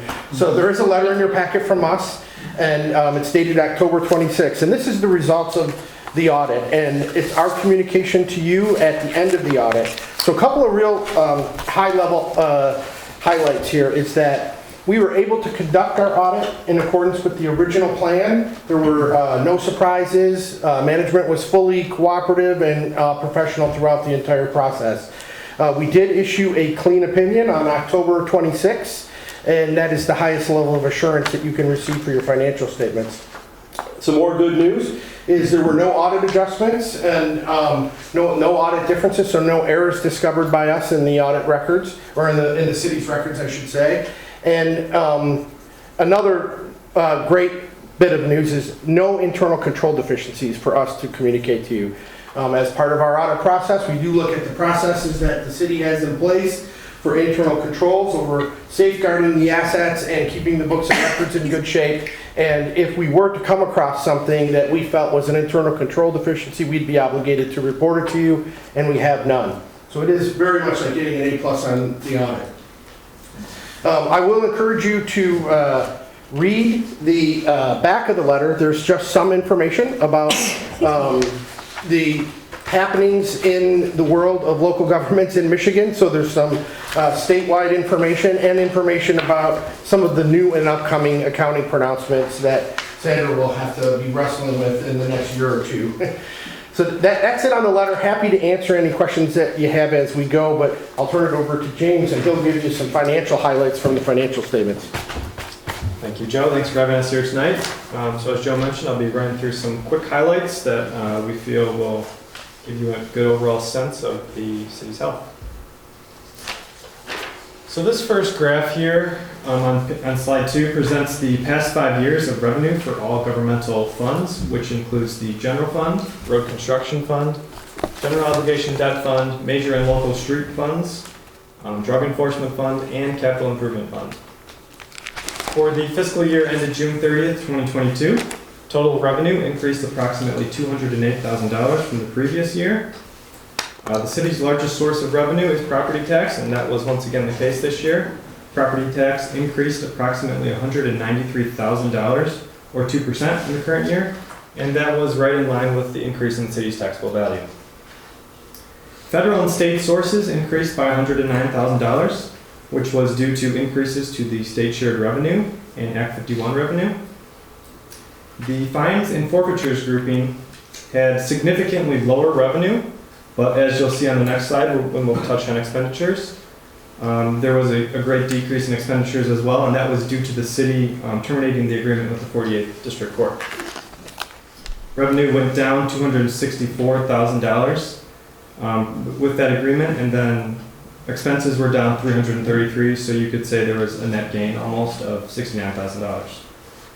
Licenses, permits, and charges, and interest and other had slight upticks from last year, but nothing significant really to mention on those. One final point here, it makes sense to touch on. The city did receive ARPA funds from the federal government, and the city has $420,000 reported as an unearned liability. That will get earned once you spend those money on qualified expenses, which I think will be taking place next year. Well, It's the fire may have truck. already- yeah, What is- may have already is It's the taken fire place. truck. Correct. It's the fire truck. Oh, great, okay. Yeah. So you'll see that hitting revenue in next year's audit. Moving on to the next slide here. This is a similar chart, but it's presenting the past 5 years of expenditures for those governmental funds. There have not been any significant changes to the cost structure of the city's governmental funds, other than the previously mentioned termination of the agreement with the 48th District Court. As you can see from the slide, the total expenditures have remained fairly consistent with their historical averages, other than the ups and downs maybe in the capital expenditure line there. Some years go up, some years go down, and as you can see, that obviously reflects in the totals.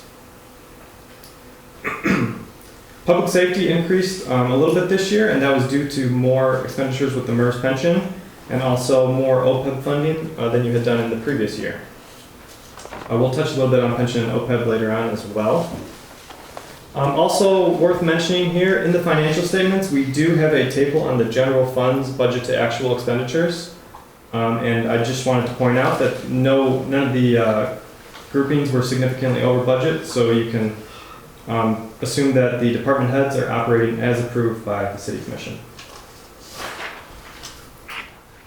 Taking a look at the next slide here, this is the general fund unrestricted fund balance that's shown in blue there compared to the general fund's annual expenditures, including those transfers out.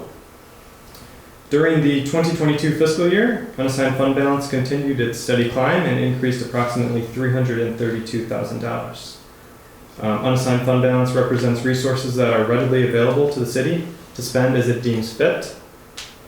And as you can see from the chart at the bottom there, 2022 unassigned fund balance was approximately 41% of the total 2022 general fund expenditures, which we believe is a strong position of unassigned fund balance for the city. These funds are available for normal expenditures as well as if a need were to arise due to emergencies or any other unforeseen circumstances. Including a down market, if something went down as in 08 and 09 when it went down significantly and our income was not, we had to go into the unassigned. Correct. Yes. It's a rainy day. Rainy day fund, yeah. This next slide here breaks out the general fund's total fund balance. As we mentioned on the last slide, the largest portion is that unassigned fund balance of $4.6 million. Fund balance in total, though, it increased $505,000 from the prior year. The remaining amounts of fund balance include the non-spendable portion, which makes up prepaid expenses and inventory. Restricted fund balance represents the funds designated for a specific function, and in the city's case here, construction code activity. And then finally, the assigned portion of fund balance can be assigned by the City Commission or the Finance Director, and for fiscal year 2022, there was $403,000 assigned to compensate absences and $500,000 assigned for pension and OPEB obligations. As I mentioned earlier, we're going to get into the pension and OPEB. This first slide here is the city's pension plan. These numbers are calculated by an actuary hired by the firm. The total pension plan liability, which is the blue bar, was calculated at $43.4 million. And compared to the city's net position, which is the gold bar, and the funds that the city has set aside for the pension, that was $35.6 million. You derive the funded percentage, which was 82% for the city. And that leaves the net pension liability at $7.8 million. An important item to note here is that the MERS pension plan is reported as of 12/31/2021. And since then, obviously, investments would have had a pretty steep decline. So these numbers, when you look at them next year, and if you looked at them today, they would have dropped a little bit. So something to keep in mind. OPEB here is the following slide, and this is actually measured at 6/30, not 12/31, so some of the investment losses have already been incurred here. The actuary calculated the total OPEB liability at $11.3 million, and the city's net position was 4.5, which calculates the plan's funding status to 39.5%. The plan has had some big jumps in the past few years, and obviously from last year to this year, it did decline the funding percentage a little bit, mostly due to that investment rate of return. The city did contribute an additional $600,000 to the OPEB plan this year. Without that, you would have actually seen that funded percentage go down to 34.5. So by doing that extra contribution, you kind of kept it pretty close to where it was last year, even with those investments. Just one question. MERS, they do like a 5-year averaging on their investment yeah. return, smoothing, so so if you go back 5 years, it actually may not be. It won't be as steep. It isn't as dramatic because they do that 5-year averaging. It's more likely, obviously, drop from the previous 5 though. Right. And one of the nuances with that is that the accounting for the liability is not using a 5-year average. Right. So when the market goes down, you'll see the percentages on these slides go up and down correspondingly with the market. Right. Whereas for your funding valuation, which is determining the city's contributions, MERS uses the 5-year smoothing. Okay, right. And then, okay, thank you. This last slide here is just a quick overview of the water and sewer fund cash flow for both this year and last year. For fiscal year 2022, operating activity shows a $232,000 net cash used during the year, and then the capital and financing activities provided $893,000 of net cash. Investing activities was pretty minimal at $543. Total net cash accumulated during 2022, therefore, was $662,000. When you combine that with the beginning cash balance of $3.2 million, the ending balance there, as you can see, is $3,875,000. And with that was the end of our presentation, but Joe and I are happy to answer any other questions that you all may have.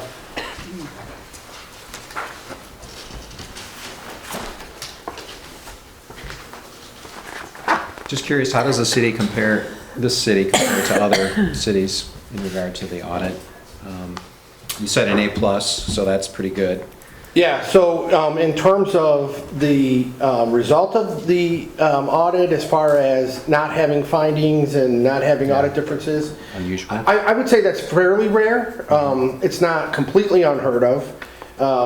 There's a lot of good finance directors in Michigan, and I know Sandra knows most of them.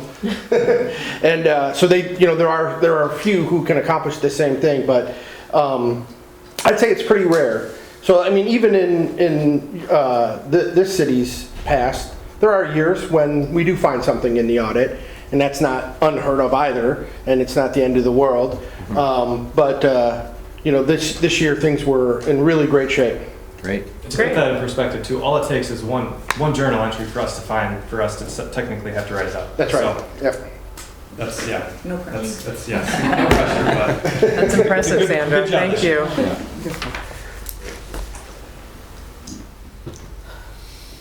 Do we approve the audited statements, or? We just accept them. Okay. Are there any concerns or anything we should be looking for going forward, given the economy and all of that? So I wouldn't necessarily say concerns, and the reason I'll say that is that we've had some pretty lengthy discussions with Dave and Sandra about the planning process and the fact that there's a multi-year budget and that there's been a focused effort to fund the legacy liabilities in terms of pension and OPEB. And then, of course, the city has a long-standing policy in relation to setting aside general fund expenditures in fund balance, and has done a good job of keeping a healthy amount there for the rainy day. So I wouldn't say concerns in that way. It's more just keep doing the things that you're doing. rate setting on water and sewer, and that's an important thing, the capital plan, funding the OPEB and pension, all of those things. The city's been doing a great job of it, and I'd say just keep it up.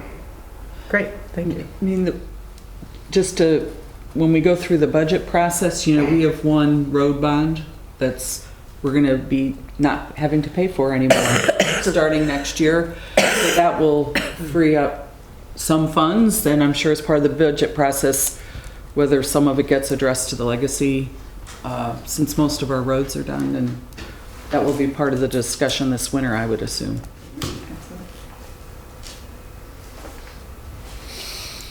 What exactly is that due, Sandra? I'm sorry. When is that up? We have a payment in next fall, would be the last payment. Right. Okay. But that frees up $500,000 a year for things like legacy payments or a downturn in the economy with property revenues weren't as strong, so. Thank you. Thank you. Thank you. Yeah, thank you. Thank you. That one was easy. Could have you been first? Okay, the next item on the agenda is the Evergreen Farmington Sanitary Drain Project. Sandra, I think, is that something you're presenting? Yes, thank you, Mayor. So the Evergreen Farmington Sanitary Drain Project is set to begin, I believe, next year. And if you recall, it is part of a corrective action plan that is part of an administrative consent order by the Michigan Department of Environmental, Great Lakes and Energy, which is EGLE, back in 2019. The project is intended to increase the sewer disposal capacity that runs to the Great Lakes Water Authority. So the drain board is now at the point, the project's ready to go, but they're getting their finances all in order. And they've reached out to the communities to confirm if we will prepay or do installment payments. So the total project is $127.5 million, and the city's assessment is 1.44% of that. So that comes to roughly $1.83 million. And I'm sure you recall that the rates have been set, the sewer rates have been set throughout the years, I think starting in 19, or probably starting in 20, for the last 3 years, to set aside reserve for this very specific project. So it's been planned. We do have enough reserve set aside, and with no strain or any issues for the water and sewer fund. So there is a resolution included if the commission chooses to approve that. That is the next step of letting the drain board know, which they need to know by November 30th if we decide to prepay. And then full payment needs to be made by December 30th. Do you recommend that we do it in installments? I would recommend that you would pay it in full, that you prepay it. Because we've been collecting with our rates, we have the reserves, then you're avoiding the interest, and we have plenty of reserves to pay for this, so. That was my question. They're going to charge us interest. What is the interest rate? Under 2%. We're saving $232,000, she said, by prepaying. So it's 1.87. But if we're only paying 1.7%, and in the interest-bearing whatever, we're getting 2.3%, I would argue maybe we shouldn't prepay, because we're locked in an interest rate that no longer exists. But there's another good reason to pay for it, because we actually, as the auditors talked about, we actually planned for this, and the capital charges were because we knew this is coming. So this is all. So we have that extra $2 million. We'll still have a reserve of another $1.5 million, I believe, or maybe $2 million, in case we have some sort of emergency. But the money's there to use for something like this. It was planned. Sarah, I want to hear your opinion again.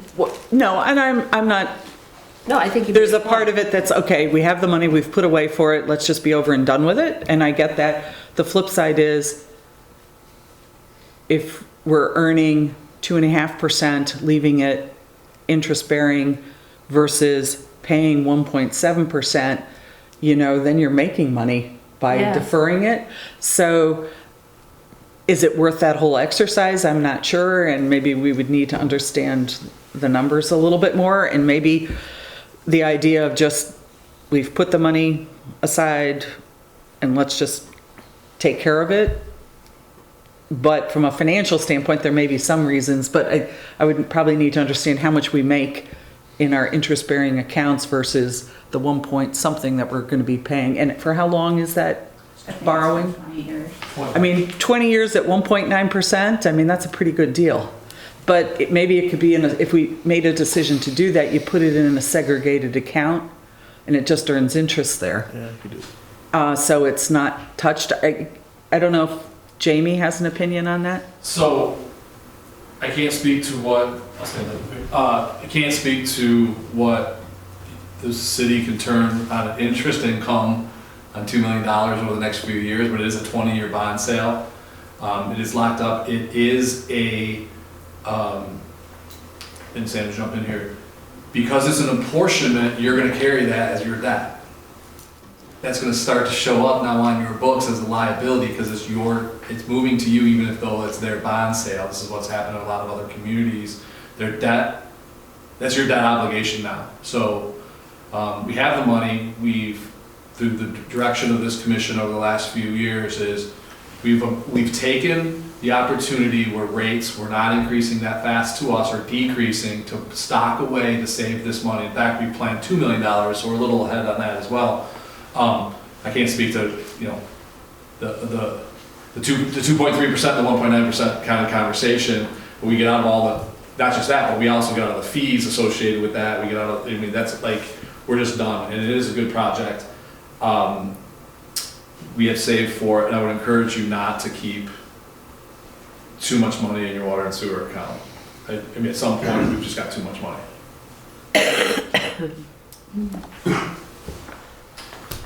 Well, I just brought that up as a, Yeah, No, it's it's a- intelligent. I think that was a very good point. It's a great point. but Because if we're not doing it, they're using it for, and putting it into a interest-bearing account. I mean, if we were, what's 1% of, $1 million. if we make, but maybe it's not worth the exercise for all these other reasons, but What's the downside of the debt? I'm sorry, Jamie, your point.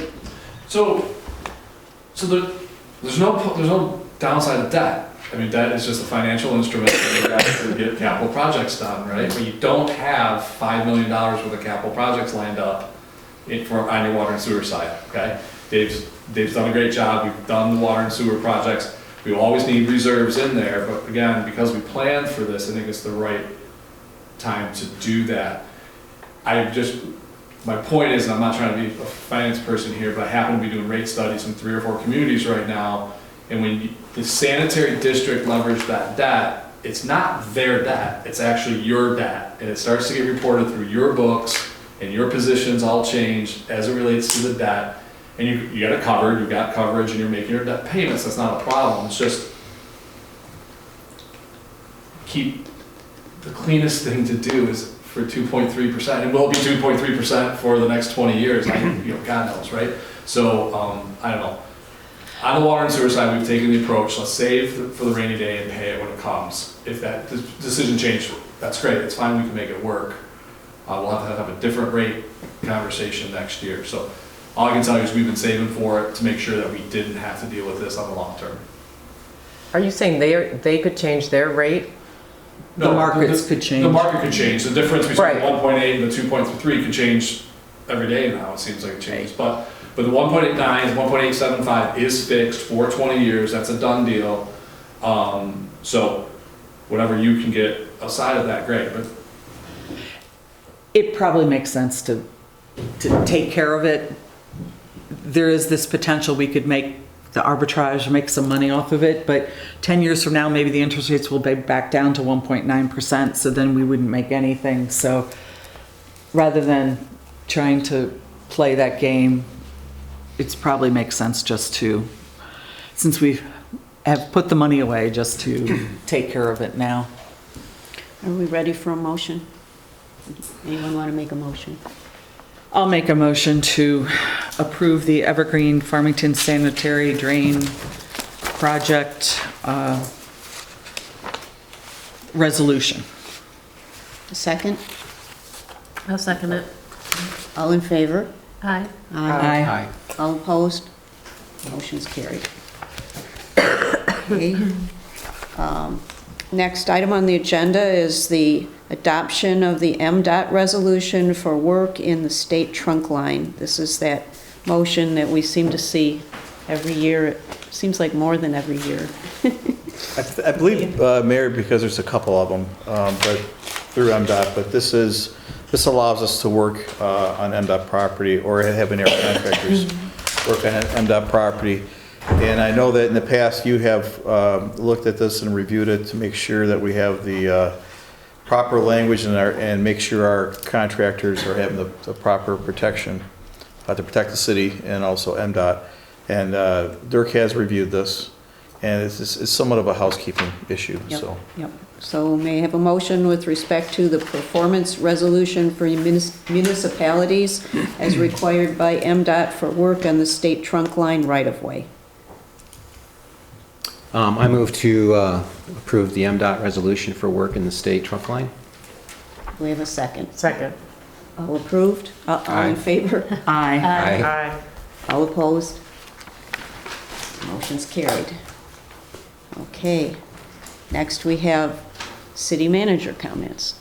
It's been a long meeting, so I won't say too much, but I did want to say that our tree program went very well. Oh, good. I'll send some pictures in this week's report, but I think the residents really enjoyed it, and we quickly ran out of trees with our budget, so we do have a list, and so maybe next year, if it happens again, like I did this year, I saved 3 or 4 people, nice. and they were first on the list. How many did we end up planting? I think it was 53 households, and anywhere between 2 and some people got 3, but I believe somewhere close to 80 trees. And we're actually going to, Senator doesn't know this yet, but we're putting 10 trees on the median that's within our other budget. And so I forgot to say that, but that'll be coming across your desk when those are planted. So. I saw those staked out on the median. That's what it was, yeah. Usually what happens is people drive over the median and blow through a few of them, so we gotta. They're getting pretty big now, though. Some of them have been in 10 years or more. Yeah. So we have to replace maybe about 10 a year we have to replace. So yeah, that's all I have. Okay. Dave, can I ask? Oh, yes. How can we address some of these upset people, like the person who's upset about the trees on our easement, that his leaves? Is there a way to contact him? And Yeah, I know Mr. Simon, and we have a good relationship, and we work with him. We actually did plant some trees on his in front of his place, and he does a great job with his house. But I'll call him and I mean, just sometimes we can't make everybody happy. I mean, to do right, but that, as long as he knows, that we heard him, and I'll do that. I'll call him. The problem is we have 5 people, and I didn't want to get into it, too much of this, but we have 5 people in our DPW department, and we all know we have a lot of trees and a lot of leaves, and sometimes, even when we're in Trowbridge, sometimes we blow the leaves back, but we can't blow the leaves on people's property. We're getting, the commission's approved a new sweeper machine, but the idea of that is really just to keep the streets clean of gravel and that sort of thing. So we just don't have the ability to go through the 30 miles of paved roads. you could be 3 days at my house. Yeah. I mean, I pay people 3 days at my house. And the next day they'd be down. Every couple weeks. It's tough, to answer those kind of questions, but I certainly can call him That would be great. and talk to him. A lot of times, maybe there's something else what I can help him with. But I do communicate with Mr. Simon several times, so we do help them out on different issues. He was the man that yelled all the way down to the back door. I've actually never had a conversation like that with him, ever, so I'm He not, was yelling out in the vestibule all the way to the door, calling us names. I'd be happy to call him. Thank you. Yeah, we should call him. Okay, is there any other business that we want to address? I just wanted to bring up, I know our city manager had brought up the 48th District Court, and I'd been involved in that, and so with the Mayor Pro Tem at the time's knowledge, our finance director and I, we had a few conversations, and, you know, right now, you know, we're pay as we go, which is to our benefit, which we have a fiduciary responsibility to do what's best for our residents. I think there could be the possibility that it's going to all blow up if Birmingham pulls out. We don't know. You know, Birmingham has to have a meeting with us. But just to kind of give you a heads up, it used to be like 2015, 16, 17, 18. It was pretty break even, right? You know, the smaller communities that were pay as you go, they were getting money every year. But then the rest of us, it was break even. But it's really skewed right now. If you look at the data, and Sandra gave us some of the data, whether it's remnants of COVID or people's attitude towards policing, the percentages are all over the place. And like there's Bloomfield Township, they're down 40-50% in the number of cases that they did versus a number of years ago. We've been pretty steady, we're down this year, so that means our percentage goes up. If we were to be like the old way we used to be, not pay as you go, we'd be paying the courts $200,000 a year.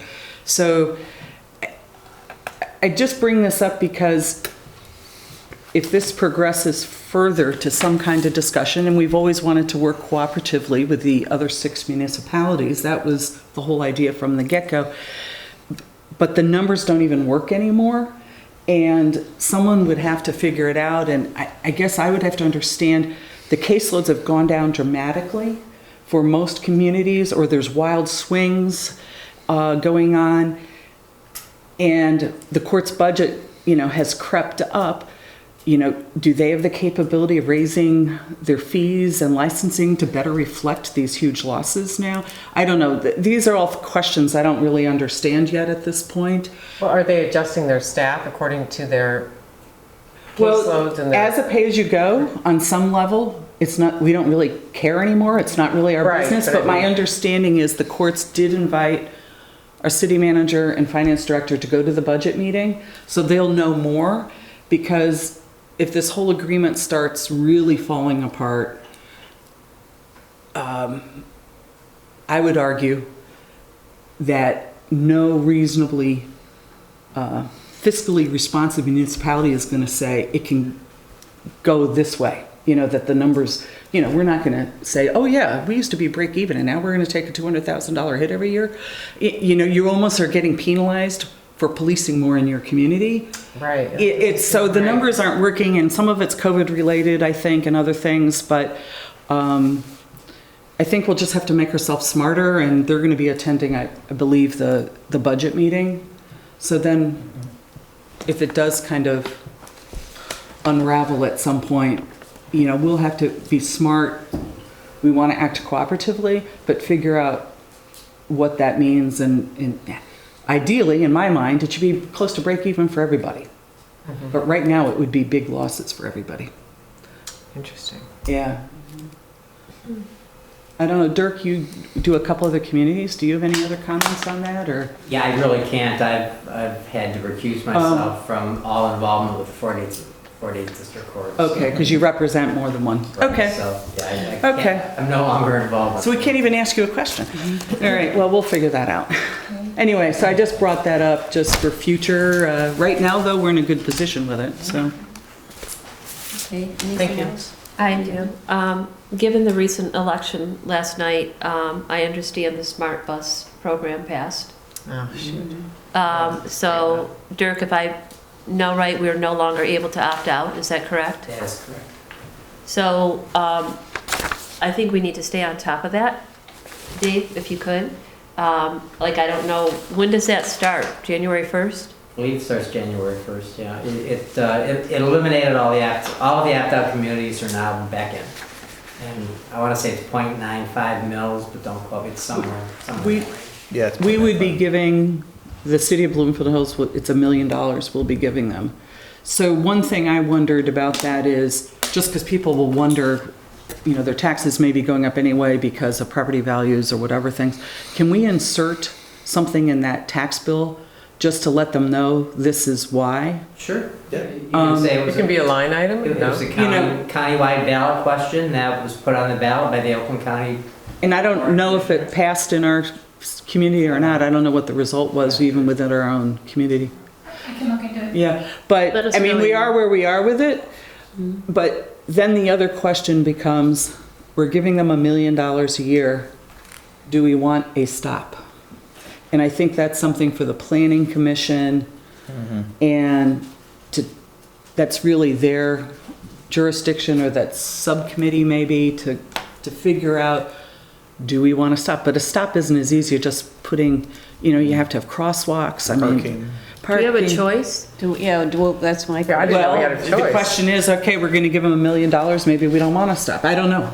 Well, do we have a choice, though? Will they make us have a stop? Well, and that's the other question. They were going to make us don't have know one. yet. We had to We pay don't know. for it separately. Yeah, we have, I think Sandra and I got an email from some smart representative. We'll be talking to them. Can you give us a full report? Because I'd like to know, do we need to have a stop? Is our choice to have one? If we do have a stop, I'd like to know what's required. I think we need to know what's, you know, crosswalks, parking, everything else like that. And if it is a stop, are we the ones who have to pay for it? To put in the crosswalks, to put in the parking lots, to determine all of that? Is that the city's responsibility to do that? I think we need to fully understand what this means to our residents. And to your point, you know, Commissioner McClure, this is $1 million a year. This is no small change that they're going to be getting. Our residents never contributed, and they are now contributing to it. So I think we definitely need to put something in the tax bill to tell all of our residents. It's not something we imposed, it's something you voted for. Exactly. This is something that you imposed. I don't know. Passed. It passed. It passed. It's all, there's nothing we can do. It's what it is. But This is we brand have to new, stay on top of and it. This is brand new. I mean, it just happened yesterday, so we'll. Right. Can we direct the planning commission to work on that? Yeah. Or some subcommittee, whether it's the existing subcommittee or a different I subcommittee? think it's a good idea. Because if there was some discussion that we do want one, there's some places that maybe would make more sense than others, particularly with all the beautification we've done on the median. You know, the parking issue is the other thing. Yeah. Yeah. We just probably, I know it's brand new, but it's going to hit January and we need to stay on top of it. Yeah. So, I would like to just clarify that it will be on the winter tax bill. So it is coming out in a couple of weeks. Oh, wow. Really? It's that quickly? I was just going to They say, it's didn't waste not, any it's time. something new that's hitting it quickly. Yeah. So in order to have a flyer, I'm happy to do it in-house, but the time to get it to the printer has already passed. And then also the mailing department has already been notified that we don't have any inserts besides our envelope. That doesn't mean I won't reach out and you know, see if we can get that in there, but I think we would have to print them in-house, which is not a problem, but I just want everyone to know. I mean, I think it's important enough that if we can't, it'd be ideal if we can get them in there, but if not, I think we send out a separate letter on letterhead, just coming from you as finance director, just to let people know or something. I absolutely agree with that. I think you should also input in there too, not only this is your tax bill, if this may have, it's too early for us to know, or something to the effect of there could be other implications, okay? Are there costs to this? So that our residents are well aware, you know. Well, I don't know that we need to put other costs yet, because some of that would be MDOT borne. I mean, I don't. Do we know that? Well, but I wouldn't know either way. I wouldn't We don't even wanna- put that in there yet. I think this is, you will be receiving your tax bill, and because of, Bloomfield Hills is no longer an opt-out community, because the legislation doesn't allow that anymore, and whatever. And Can we just also, put an extra piece of paper in any notification that's going out next, or notifying them? That'd be ideal. in the tax. Instead of a whole separate letter. Yeah, it would be mailing to better in the everybody, tax can bill. it just be an Yeah. That's extra what I would, slip of paper? That's what she's saying, it can't We'll make it go, happen. it's going out already. We'll make it happen. I certainly will reach out to the mailroom, because Oakland County does our mailing, Okay. and we will work on something. And we're not the only ones. And to be honest, I haven't even received what they call the L4029, which tells us what the millage rates are. So I believe the wording was up to 0.95. I haven't been given the actual rate. I'm sure that's So what it's they'll in the do. works. I did receive a message or an email from the county treasurer saying But that it will be we could coming, report but that too, couldn't we say it will be up to, whatever your I'm wording? hoping to know within the next couple of days. I mean, all the treasurers are frantically trying to get their bills out, so I'm certain I'll know, and then we can insert that into the flyer. I would That'd be great. strongly suggest that it would be 0.95. Yeah. What is it? I didn't hear that, 0.95. Dirk. It was up to, whatever it's up to, it's going to be. Almost certainly. Yeah. No, that's all the numbers they've quoted in the Yeah. papers and everything. I thought you just said, though, it's too late for it to go into, as a flyer. No, I was just pointing out that typically we have the printer print our flyers. If you insert one and then you let them follow through with Oakland County mailing, that they will be inserting it. It's all part of their planning. And they were notified that we didn't have any inserts. That doesn't mean we can't. Oh, okay, I'm sorry. Work through I'm it, sorry, I yeah. misunderstood you. Okay.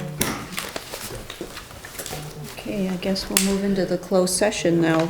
I think I'm going to move that we enter into closed session under Section 8H of the Open Meetings Act to consider material exempt from discussion or disclosure by state or federal statute, which is the attorney-client opinion letter. Do I have a second? Second. Okay, and I have to take a roll call vote. So Commissioner Fisher? Here. Commissioner Baxter? Here. Commissioner Susan? Here. Commissioner Here. McClure? Yes. Okay, okay.